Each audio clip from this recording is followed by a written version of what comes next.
नाज़रीन आदाब, आप देख रहे हैं न्यूज़ 18 उर्दू। नाज़रीन, आज ख़ास मुलाकात प्रोग्राम के तहत एक ऐसे शख्स को लेकर आए हैं, एक ऐसा शख्स जिसकी अपनी शनाख्त है। हालांकि उसकी पैदाइश एक ऐसे घराने में हुई जो उर्दू का घराना ग्वालियर में सिर्फ मशहूर नहीं बल्कि हिंदुस्तान में जहाँ भी उर्दू शायरी पढ़ी जाती है, लिखी जाती है, शकील ग्वालियरी को हर कोई जानता है। आपके फर्जंद और मध्य प्रदेश माइनॉरिटी कमीशन के चेयरमैन नियाज मोहम्मद साहब हमारे साथ मौजूद। नियाज साहब, आपका इस्तकबाल, आपका खैर मकदम करते हैं। नियाज साहब, पहले तो ये जानना चाहेंगे कि आपकी पैदाइश जहाँ पर हुई, एक उर्दू का घराना, लेकिन आपने हिंदी साहित्य की तरफ जो है अपनी एक रुचि दिखाई या दिलचस्पी दिखाई, उसमें अपना हायर एजुकेशन हासिल की। तो ये दोनों के बीच में एक संगम की जो नई लकीर हमें दिखाई दे रही, वो कैसे हुई? जैसा आपने बताया कि मैं जिस घर में पैदा हुआ जी, वो एक अदबी घर था। मेरे दादा जान अब्दुल करीम शौक, वो शौक तकल्लुस से शायरी करते थे। मेरे वालिद शकील ग्वालियरी, मेरे वालिद ने इंग्लिश लिटरेचर और उर्दू लिटरेचर जी, इन दोनों से एमए किया। मेरे चचा ने इंग्लिश लिटरेचर से एमए किया। तो मैंने सोचा कि क्यों ना तीनों साहित्य एक घर में आ जाएं और तीनों साहित्य का स्टडी एक ही घर में हो। इस नज़रिए से मैंने हिंदी को चुना और हिंदी अदब में मैंने एमए किया है। जिससे आपने दादा का नाम लिया, वालिद का नाम, चचा का नाम, और तो उन्होंने अलग अलग ज़बानों में जो है महारत हासिल की, लेकिन उर्दू उनकी दिल की ज़बान थी। उर्दू में शायरी की, उर्दू में उन्होंने अपने एहसास को बयान किया। तो बचपन के माहौल को जानना चाहेंगे कि वो किस तरह की परवरिश हुआ करती थी, क्योंकि आज के हालात में जब हम देखते हैं तो उर्दू हमारे घरों से गायब होती जा रही है। भले ही मैंने हिंदी अदब से एमए किया हो और हिंदी अदब को पढ़ा हो, लेकिन उर्दू आज भी मेरी जान है, मेरी ज़ुबान है और मेरी पहचान है। क्योंकि उर्दू से ही मुझे जाना जाता है, क्योंकि जो मेरा घर है वो उर्दू का घर है और उसी से मेरी पहचान है। स्टडी करना, पढ़ना वो एक अलग बात है। निदा फाजली साहब भी हिंदी लिटरेचर से एमए थे जी, एक हमारे यहाँ शायर थे सलीम अश्क, वो भी हिंदी अदब से एमए थे। पढ़ना एक अलग बात है। जब मैं पैदा हुआ और मैंने होश संभाला, मैंने आंखें खोली, तो मैंने अपने घर के अंदर मुस्तर खैराबादी के, जानिसार अख्तर के, इनके चर्चे सुने। मैंने अपने घर में निदा फाजली साहब को बैठे हुए देखा। मैंने अपने घर में ताज भोपाली साहब को बैठे हुए देखा है। मैंने अपने घर में भोपाल के शेरी भोपाली साहब को बैठे हुए देखा है। उनका मुझे इस वक्त एक शेर याद आ रहा है कि खुदा उनकी बरहम निगाही को रखे, मुझे ज़िंदगी का शऊर आ गया है। क्या बात! ये शेर मैंने शेरी भोपाली साहब से अपने घर में सुना। शमीम फ़रद साहब, निसार परवेज़, रऊफ़ जावेद बड़े जदीद शायर थे और तरक्की पसंद शायर थे। इन सब की महफ़िल जमती थी, मेरे ही घर में जमती थी, मेरे वालिद साहब के पास। और मैं छोटा था, कभी पानी लेकर इनके पास आ रहा हूँ, कभी चाय लेकर इनके पास आ रहा हूँ। अभी आपने जो है शेर का जिक्र किया, मुझे ज़िंदगी का शऊर आ गया है, जी। तो जाहिर सी बात है ज़िंदगी के शऊर की इब्तिदा तो वहीं से होती है जिन महफिलों का आपने जिक्र किया। लेकिन अब ये महफिलें हमारे घरों से दूर होती जा रही हैं। देखिए, जो माहौल आज का चल रहा है आलम साहब, वो माहौल ऐसा है कि आज की पीढ़ी, वो पीढ़ी टेक्निक से जुड़ रही है, जी, वो पीढ़ी साइंस से जुड़ रही है, वो पीढ़ी खेल कूद से जुड़ रही है, लेकिन अदब से नहीं जुड़ रही। वजह क्या मानते और हैं? मेरा अपना जो मानना है, वो मेरा मानना यह है कि अगर इंसान को अपने अंदर इंसानियत को जगाना है, उसे अपने अंदर एक सच्चा, एक ईमानदार इंसान पैदा करना है, तो उसे भले ही वो साइंस से जुड़े, वो खेल से जुड़े, वो टेक्निक से जुड़े, उसको अदब से जुड़ना ज़रूरी होगा। अदब एक ऐसी चीज़ है कि वो धीरे धीरे धीरे धीरे धीरे धीरे इंसान के अंदर उसकी इंसानियत को जगाता है, उसकी कहना चाहिए संवेदनाओं को जगाता है। जी, और एक इंसान के नाते उसको संवेदनशील होना, उसको जज्बाती होना बहुत ज़रूरी है। हसास जब तक नहीं होगा तब तक समाज, जी, और इसीलिए अदब को समाज का आईना भी कहा गया है। बहुत ज़रूरी है कि जो पीढ़ी जो है आज की, वो साइंस से भी जुड़े, लेकिन उसके साथ साथ अदब से वो ज़रूर जुड़े। और मैं ये नहीं कहता कि उर्दू अदब से जुड़े। अदब किसी भी ज़ुबान का हो, चाहे हिंदी का हो, संस्कृत का हो, इंग्लिश का हो, उर्दू का हो, उसको अदब से जुड़ना ज़रूरी है। नहीं तो सवाल है कि अदब से कैसे जुड़ेंगे, क्योंकि जो सरमाया आपके बुज़ुर्गों ने लिखा या हमारे बुज़ुर्गों ने लिखा, अगर हम वो नई नस्ल तक मुंतकिल करने का कोई इंतज़ाम नहीं कर रहे हैं तो वो सरमाया तो वहीं पे रुक गया। ये दौर जो है वो बड़ी भागम भाग का दौर है और कहना चाहिए मादी दौर है, भौतिकवादी दौर है। जी, इंसान सिर्फ पैसे की तरफ देख रहा है कि मैं किस तरह पैसा कमा लूँ। और पहले का दौर ऐसा था कि इंसान जो है वो पैसे के लिए कम भागता था, जितना मिल गया उसमें तसल्ली करता था, हम्म। खुदा का शुक्र अदा करता था और अपनी ज़िंदगी गुजारता था। हमें कुछ इस तरह की कोशिशें करना पड़ेंगी कि जो मादी दौर है उस दौर से लोग कटें। ठीक है, पैसे कमाएं, लेकिन पैसा ही सब कुछ नहीं है। ज़िंदगी में है ऐसा ना माने। हम्म। तब कहीं जाकर आदमी जो है वो अदब से जुड़ेगा। कुछ लोग तो ये कहते हैं कि चाहे वो संस्कृति हो या अदब हो, जी। ये बड़े फुर्सत की चीज़ें हैं, लेकिन ऐसा नहीं है। अदब फुर्सत की चीज़ नहीं है। जिन्होंने लिखा है, जिन्होंने शायरी की है, जिन्होंने नस्र लिखे, जिन्होंने ऐसे लिखे, जिन्होंने मकालमे लिखे, जिन्होंने आर्टिकल लिखे, वो कोई फुर्सत की पैदाइश नहीं थे, बल्कि उनकी भी अपनी ज़िंदगी थी, उनकी भी जद्दोजहद थी, उनके भी बच्चे थे, उनके साथ भी कुनबा जुड़ा हुआ था। उनके साथ भी अपनी ज़रूरतें थी, उसके जी, बावजूद भी जी। उन्होंने घर की ज़रूरतों के साथ साथ समाज की तश्कील में एक अपना किरदार अदा किया। क्योंकि हम आप जो गुफ्तगू कर रहे हैं ज़बान उर्दू में कर रहे हैं, और ग्वालियर की जी। अगर हम बात करें तो उर्दू अदब की तारीख को जो है बगैर ग्वालियर के जिक्र के लिखा ही नहीं जा सकता। बिल्कुल। चाहे हम आबरू की बात करें, चाहे बिल्कुल। मुबारक आरजू की बात करें, या गौस ग्वालियरी की बात करें, तमाम लोगों की बात है अब तक आपने जिक्र किया, निदा फाजली से जानिसार अख्तर, सारे लोगों के जो है वहीं से जुड़े हुए थे। लेकिन अब देख रहे हैं कि नई नस्ल, चाहे हम ग्वालियर की बात करें, भोपाल या मध्य प्रदेश, तो सवाल यह है कि अब एक दौर जो आपने कहा कि चेंज हो रहा है, तो ज़बान का रिश्ता भी तो टेक्नोलॉजी से जोड़ा जा सकता है। हाँ, जोड़ना चाहिए। टेक्नोलॉजी, ज़बान का रिश्ता भी जोड़ना चाहिए टेक्नोलॉजी से।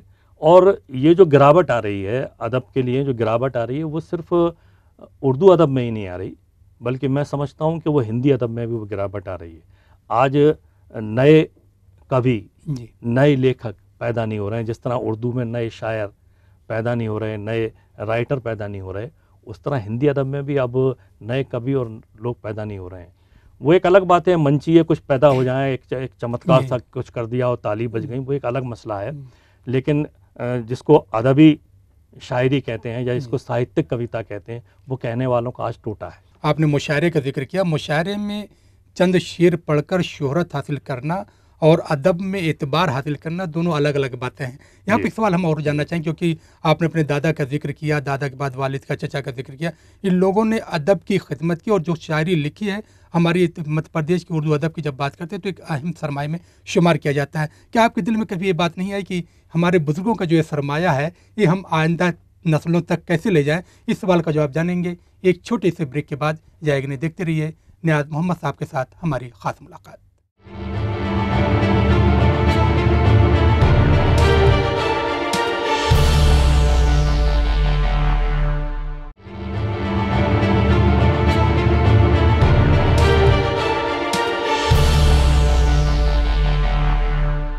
नाज़रीन, ब्रेक के बाद एक बार फिर आप सबका खैर मकदम, और आप देख रहे हैं न्यूज़ 18 उर्दू। हम लोग जो है बात इस पर कर रहे थे कि सरमाए को मुंतकिल करने के तमाम ज़माने की अपनी अपनी ज़रूरतें होती हैं, और वो लोग खुश नसीब होते हैं जिनको सरमाया मिलता है। कुछ लोग उसमें इजाफा करते हैं, कुछ लोग उसको संभाल कर रखते हैं। आप पर भी बहुत बड़ी जिम्मेदारी है उसकी, जो आपको सरमाया मिला। मेरी कोशिश रहती है, अभी भी कोशिश रहती है, मैं अपने तौर पर ये कोशिश करता रहता हूँ कि ये जो सरमाया है, ये जो अदब है, इसके पढ़ने वाले बढ़ें। ये जो मेरे वालिद का सरमाया मेरे पास है, वो जो छोड़ के जाएंगे, मेरी कोशिश होगी कि वो सरमाया मैं आगे तक बढ़ाऊँ। मेरी जो जनरेशन है, मेरी जो औलाद है, मैंने तो हिंदी में एमए कर लिया, लेकिन उर्दू भी मैंने पढ़ी है, और मैं चाहूँगा कि मेरे जो बच्चे हैं वो कुछ भी पढ़ें, लेकिन उसके साथ में उर्दू ज़रूर पढ़ें, जिससे जो सरमाया है वो आगे पीढ़ियों तक चलता रहे। जी। आपका ताल्लुक़ सियासत से हुआ, तकरीबन 85 की दहाई थी जब आपने जो है एक अदबी हिंदी साहित्य में एमए करने के बाद हम देखते हैं कि आप उसकी तरफ जुड़े, और उसके साथ साथ आप जो है सहाफ़त से भी जुड़े। तो सहाफ़त से रिश्ता कैसे हुआ? कुछ ऐसे एहसास थे जो आपने देखा कि अगर ये लिखा नहीं जा सकता तो ये दिखाया जा सकता है, और सहाफ़ी की जो पैनी नज़र होती है उसके ज़रिए समाज में बेदारी पैदा की जा सकती है। आलम साहब, जब मैंने होश संभाला था तब मुल्क में इमरजेंसी लगी हुई थी, आपातकाल लगा हुआ था, और मेरे जो ख्याल डेवलप हुए, वो ख्याल मौजूदा जो हुकूमत थी उसके ख़िलाफ़ डेवलप हुए, और वहीं से कहीं ना कहीं ये बीज अंदर आ गया सहाफ़त का, पत्रकारिता का, कि मुझे भी कुछ ऐसा करना चाहिए कि मैं लोगों को बता सकूं कि ये अंधेरा है और ये रोशनी है। बस यहीं से ये बात शुरू हुई और मैं आकाशवाणी ग्वालियर से जुड़ा एक आकस्मिक अनाउंसर के रूप में, उद्घोषक के रूप में।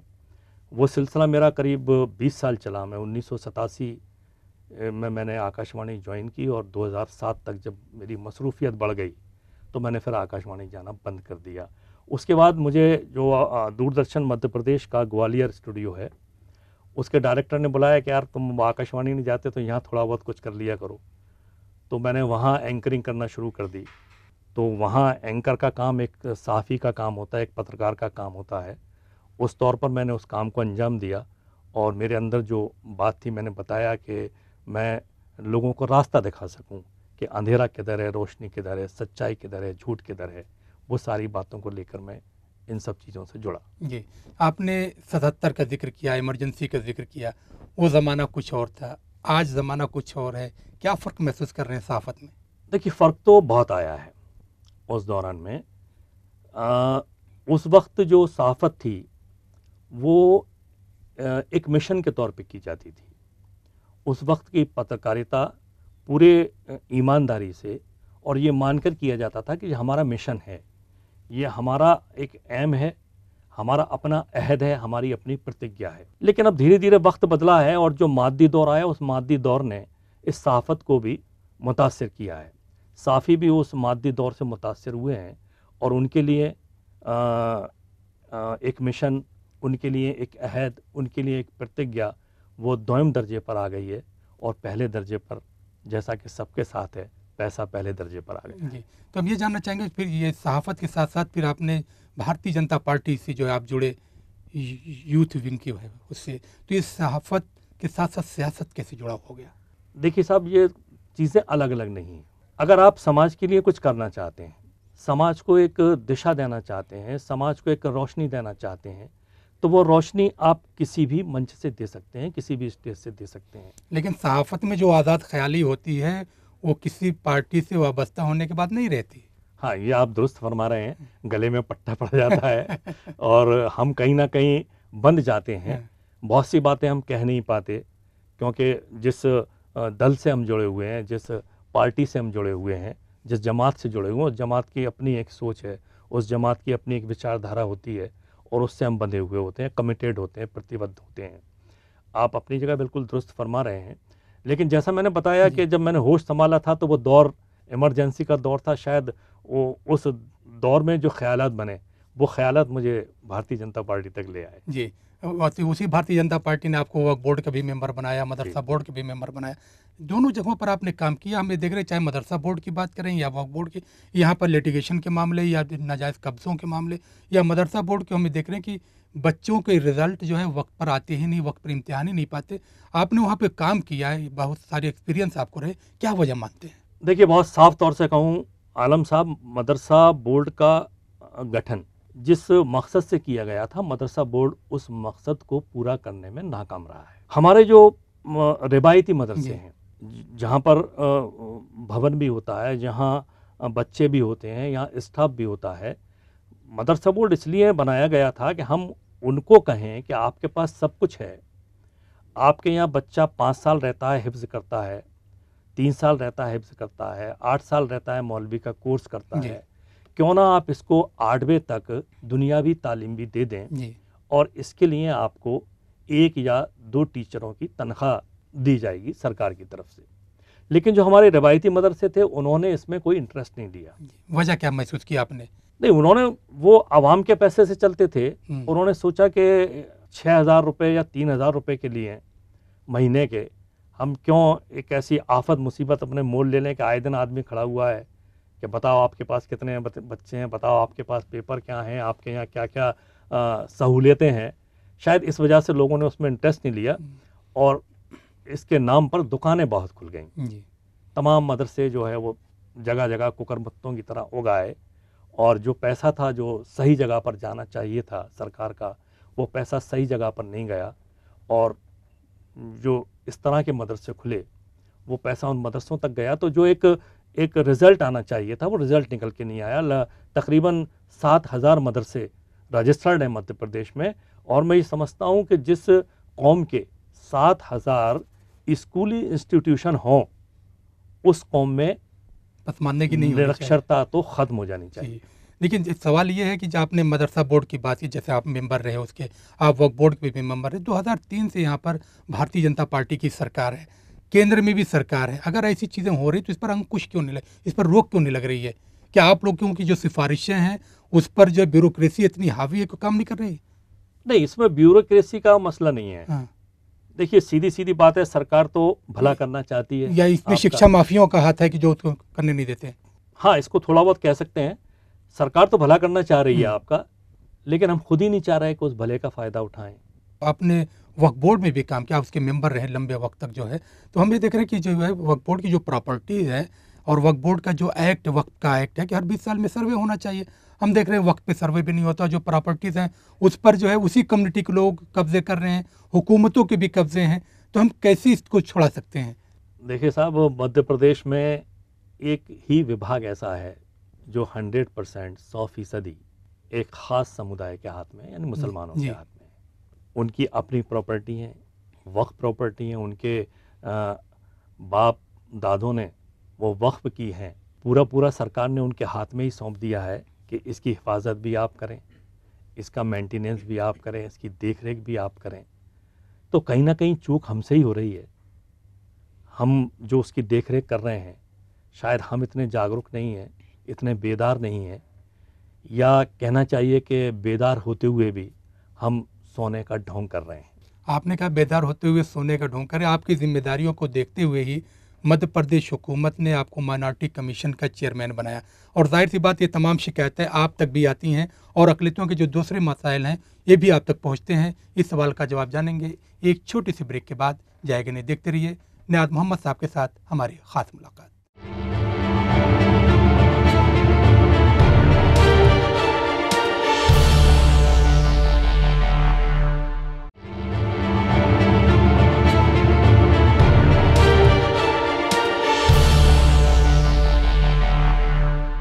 नाज़रीन, ब्रेक के बाद एक बार फिर आप सबका खैर मकदम, और आप देख रहे हैं न्यूज़ 18 उर्दू। अब आप एक ऐसे इदारे के सरबराह बना दिए गए हैं। हालांकि मैं देख रहा हूं तकरीबन 3 साल का जो है एक तातुल था, वहां पे किसी का तकर्रुर नहीं किया गया। अनवर मोहम्मद खान के बाद जो है 2013 के बाद आपका फिर तकर्रुर हुआ। तो ये तकर्रुर जो आपको हुआ, जो नई जिम्मेदारियाँ दी गई हैं, इसमें कौम की भी एक्सपेक्टेशन बहुत ज़्यादा आपके साथ है और हुकूमत भी चाहती है कि जिस कम्युनिटी से आप जुड़े हुए हैं उनके मसाइल को हल कर सकें। देखिए, जब से मेरा नॉमिनेशन हुआ है तकरीबन 8 महीने मुझे हो गए हैं, और 8 महीने पहले जैसा आपने बताया कि आयोग का सिर्फ नाम था और उसमें ना सदर था ना उसके मेंबर थे, थोड़ा बहुत स्टाफ बैठता था। जब से मैं यहाँ आया हूँ और मैंने जिम्मेदारी संभाली है, मुख्तलिफ़ ज़िलों के मैंने दौरे किए हैं, जहाँ भी जाता हूँ ख़ास तौर से जो अक़लियतों में मुस्लिम कम्युनिटी है उसको बड़ी उम्मीदें हैं अल्पसंख्यक आयोग से। उन्हें ऐसा लगता है कि शायद उनकी अगर कोई सुनने वाला है तो वो सिर्फ अल्पसंख्यक आयोग है। क्रिश्चियन है, मुस्लिम है, ये 2 ऐसे समुदाय हैं जो बड़ी उम्मीद भरी नज़र से अल्पसंख्यक आयोग की ओर देखते हैं। मेरी कोशिश रहती है, मैं जहाँ भी हम जाते हैं समीक्षा बैठक करने कलेक्टर के यहाँ, तो हम एक दिन पहले पहुँचते हैं। एक दिन पहले हम आवाम की सुनते हैं, उनकी शिकायतें लेते हैं, जो मुकामी शिकायतें होती हैं उनको हम समीक्षा बैठक में कलेक्टर के सामने रखते हैं और कोशिश करते हैं कि वहीं के वहीं उनका निपटारा हो जाए। जो बड़ी शिकायतें हैं, जो शासन स्तर की शिकायतें हैं, उनको अपने साथ लाते हैं और फिर शासन स्तर पर कोशिश करते हैं उन शिकायतों को निपटाने की। मध्य प्रदेश में ऐसी कोई बड़ा मसला नहीं है अक़लियतों के साथ। छोटी मोटी कुछ घटनाएं कहीं होती हैं, कुछ टेंशन होता है। मध्य प्रदेश की ख़ुसूसियत यह है कि कहीं थोड़ा बहुत भी टेंशन होता है तो प्रशासन और शासन उस पर बहुत जल्दी कंट्रोल कर लेता है, उसको एक कहना चाहिए फसाद की शक्ल नहीं लेने देते। और जो छोटी जगह हैं, जो कस्बाई इलाके हैं, उन कस्बाई इलाकों में कुछ अलग प्रॉब्लम है। उन कस्बाई इलाकों में जो लोकल पॉलिटिक्स है, उस लोकल पॉलिटिक्स की वजह से कुछ परेशानियां अक़लियतों को आती हैं, तो उसकी भी ये अल्पसंख्यक आयोग के ज़रिए हम कोशिश करते हैं कि जो लोकल पॉलिटिक्स से उनको जो परेशानियाँ आ रही हैं वो उनकी परेशानियाँ दूर हों। जिस तरह से आपने कहा कि देही इलाके, जो कस्बाती इलाके हैं, उस तरह की परेशानी आ रही है। खरगोन की बात करें या बुरहानपुर की बात करें, कुछ महीना पहले आपको याद है पिछले साल में वाक़या हुआ कि एक ऐसे लड़के को जिस पर जो है देशद्रोह का मुकदमा लगा दिया गया और वो मामला वहाँ तक था ही नहीं, लेकिन हमें देख रहे हैं कि उस इंस्पेक्टर का ट्रांसफ़र कर दिया जाता है, पनिशमेंट कुछ नहीं होता है।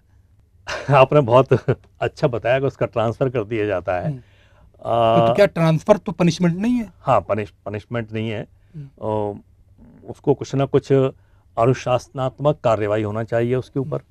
कुछ ना कुछ ऐसा होना चाहिए कि उसको लगे कि अगर मैंने आगे ऐसा कुछ किया तो फिर मेरे साथ इस तरह का शासन सलूक कर सकता है, यह होना चाहिए था। नहीं, सवाल है कि भाई एक कम्युनिटी के खिलाफ आपने देशद्रोह का मामला कर दिया और वहाँ पे वो घटना हुई ही नहीं।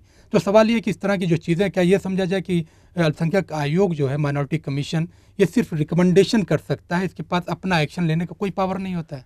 नहीं, ये समझना नहीं चाहिए, बल्कि ये है। जी, हम सीधे-सीधे हुक्म नहीं दे सकते। सिर्फ अनुशंसा कर सकते हाँ, हैं। केवल हम संबंधित को रिकमेंड कर सकते हैं कि साहब, जैसे खरगोन का मामला है। जी, खरगोन के मामले में हमने रिकमेंड की पुलिस ऑफिसर के लिए, उसको हटा दिया। लेकिन दूसरी जगह जो भेजा है, वो सब आपको मालूम है वो कैसा आदमी आया है। तो ये थोड़ी सी बंदिशें हैं अल्पसंख्यक आयोग के साथ। अभी एक ठेकेदार है, जैन ठेकेदार, उसका कुछ नगर निगम ग्वालियर से पेमेंट का मसला अटका हुआ है। जी, मेरे आने से पहले से वो केस आयोग में रजिस्टर्ड है। ग्वालियर नगर निगम कमिश्नर को तमाम हम नोटिस भेज चुके। सीएस के ज़रिए भी हमने नोटिस पहुंचाया। सीएस ने अपना अंडर सेक्रेटरी भेज दिया हमारी सुनवाई में, लेकिन ग्वालियर नगर निगम के कमिश्नर नहीं आए। अब ऐसी स्थिति में क्या करेंगे हम? रिकमेंड करेंगे, अनुशंसा करेंगे शासन को कि इनके खिलाफ कुछ अनुशासनात्मक कार्रवाई की जाए। तो ऐसी स्थिति में जब जो लोग जो देख रहे हैं, जितने भी कम्युनिटीज़ के लोग हैं, जब देखते हैं कि बोर्ड के लोगों की अनुशंसा पे वर्क नहीं हो रहा है, तो क्या वो मायूसी के शिकार नहीं होते? नहीं, देखिए साहब, काम नहीं हो रहा है ये हम नहीं कह सकते, क्योंकि एक बड़ा लॉन्ग प्रोसेस है ये अल्पसंख्यक आयोग का। ये हमने कोई अनुशंसा की और वो अनुशंसा पूरी नहीं हुई, तो फिर विधायकों की एक साक्ष्य समिति होती है, वो बैठती है और उसमें हमारे आयोग का सेक्रेटरी जाता है। वहाँ उससे पूछा जाता है कि कौन कौन सी अनुशंसाएं पूरी हुई, कौन सी नहीं हुई। वहाँ सभी विभागों के प्रमुख सचिव बैठते हैं, प्रिंसिपल सेक्रेटरी बैठते हैं। वहाँ वो बताता है कि ये अनुशंसा हमने फला जगह की थी, वहाँ से पूरी नहीं हुई है। वो विधायकों की साक्ष्य समिति जो उनसे जवाब तलब करती है, और तब कहीं जाकर उसके बाद कोई एक्शन होता है। जी, एक लंबा प्रोसेस जो है जी, और इतना इंतज़ार जो है अकलीतों को करना पड़ता है। बड़ा अहम सवाल है कि चाहे हम केंद्र सरकार की बात करें, ये मरकज़ी हुकूमत की या सूबाई हुकूमत की, बहुत सारी योजनाएं बनाई जाती हैं और ये अल्पसंख्यक अकलीतों के लिए भी होती हैं। लेकिन हम देखते हैं कि बड़ा तबका जो है, जिस तरह से भी हम लोगों ने गुफ्तगू में अभी जिक्र आया कि पसमानदगी की वजह से, जहालत की वजह से, नाख्वानदगी की वजह से उन सहूलियात तक नहीं पहुँच पाते। तो क्या ऐसा कोई आपका प्रोग्राम है कि अकलीती कमीशन जहाँ जहाँ पे भी अपनी बैठकें ले रहा है, मीटिंग उसमें मध्य प्रदेश के अलग अलग ज़िलों में करे, तो हुकूमत की जो फलाही स्कीम है उसकी भी इंफॉर्मेशन दे ताकि उनको फ़ायदा हो सके? ये हमारी कोशिश है, अल्पसंख्यक आयोग की कोशिश है। और एक पहला प्रोग्राम हम इंदौर में कर भी चुके हैं इस तरह का, जहाँ कोई भाषणबाजी नहीं थी। जी, ना चेयरमैन ने कोई भाषण दिया, ना हमारे मेंबर्स ने कोई भाषण दिया, ना किसी नेता ने कोई भाषण दिया। सिर्फ लोगों की हमने सुनी। तकरीबन 700 लोग इकट्ठा हुए थे। उन्होंने मौखिक भी हमें बताया, लिखकर भी दिया। इसके साथ हमने शासन से मांग की थी कि हमें कुछ एक्सपर्ट दिए जाएं जी, जो अक़लियतों के वेलफेयर की जो स्कीम है उसके बारे में आवाम को जानकारी दे सकें। जी, तो इसके लिए हमारे पास राज्य शासन से कुछ अधिकारी आए थे, वो भी गए थे। उन्होंने मुख्तलिफ स्कीम पर आवाम को जानकारी दी कि इसका किस तरह इसके फ़ायदे क्या हैं, किस तरह इसका फ़ायदा ले सकते हैं। अब क्योंकि नया बजट आ गया है, तो इस तरह के प्रोग्राम अभी हम शुरू में संभागीय मुख्यालयों पे करेंगे। जी। उसके बाद और नीचे आएंगे और इंशाल्लाह ये क्योंकि क्या तहसील स्तर तक इस तरह के हम प्रोग्राम करेंगे कि अक़लियतों को उनके वेलफेयर की, उनकी भलाई की जो स्कीम है उसकी जानकारी मिले और उसका वो फ़ायदा उठा सके। क्योंकि हम ये देखते हैं कि बहुत सारी जगहों पर बजट आता है लेकिन बजट लैप्स हो जाता है जानकारी के अभाव में। और जब इस तरह की कोशिश अगर आपके जो है अक़लीती कमीशन की सतह पर होती है या एनजीओज़ को आप शामिल करते हैं, तो जाहिर सी बात है कहीं ना कहीं वो मैसेज दूर तक पहुँचेगा। और रमज़ान से पहले इस तरह का एक प्रोग्राम हम छतरपुर में बना रहे हैं कि वहाँ आवाम के बीच जाके उनको योजनाओं के बारे में, उनको स्कीम के बारे में, उनकी फलाह बहबूदी के लिए सरकार जो करना चाहती है, चाहे वो सूबाई सरकार हो या सेंट्रल गवर्नमेंट हो, वो सब उनको बताएंगे। और उसके साथ साथ उनकी जो प्रॉब्लम है, उनके जो मसाइल हैं, उनकी जो समस्या हैं, उनको भी सुनेंगे। जी, तो क्या आयोग जो है लोगों का इंतज़ार करता है कि एप्लीकेशन आए तब हम कार्रवाई करेंगे? आप आयोग अखबार में पढ़ने के बाद भी संज्ञान ले लेता है मसाइल का? नहीं, हाँ, आयोग मोहताज नहीं है कि उसके पास शिकायत आए। हम्म, अगर आयोग को लगता है कि कहीं कुछ गड़बड़ हो रही है तो आयोग खुद भी संज्ञान ले सकता है, वो शिकायत का मोहताज नहीं है। हाँ, अगर आयोग शिकायत का मोहताज नहीं तो आपने देखा कि हमने देखा कि एमपी बोर्ड के और सीबीएसई बोर्ड के जो एग्ज़ाम हुए, उर्दू के जो पर्चे आए उसमें 30 से ज़्यादा गलतियाँ थीं और कोई उस पर एक्शन नहीं, तो बच्चों का तो मुस्तकबिल ख़राब होगा। क्या आयोग इस पर कदम उठाएगा? इंशाल्लाह इस पर कदम उठाया जाएगा और जो भी इसमें मुनासिब होगा हम करेंगे। नाज़रीन, इस तरह से आपने देखा कि नियाज़ मोहम्मद साहब ने माइनॉरिटी कमीशन और अक़लियतों से वाबस्ता जितनी भी फलाही तंजीमें हैं उसको लेकर, अक़लियतों को बेदार कैसे किया जाए, मदरसों का अपग्रेडेशन कैसे हो और वक्फ़िया इमलाक का तहफ़्फ़ुज़ कैसे हो, इस पर बहुत ही तफसील से अपने ख़यालात का इज़हार किया। नाज़रीन, हमारा ये प्रोग्राम यहीं पर ख़त्म होता है। अगले हफ्ते फिर किसी ख़ास शख्सियत के साथ आपके बीच हाजिर होंगे। तब तक के लिए टीम के साथ मैं ताब आलम को दीजिए इजाज़त। खुदा हाफ़िज़। बहुत बहुत शुक्रिया।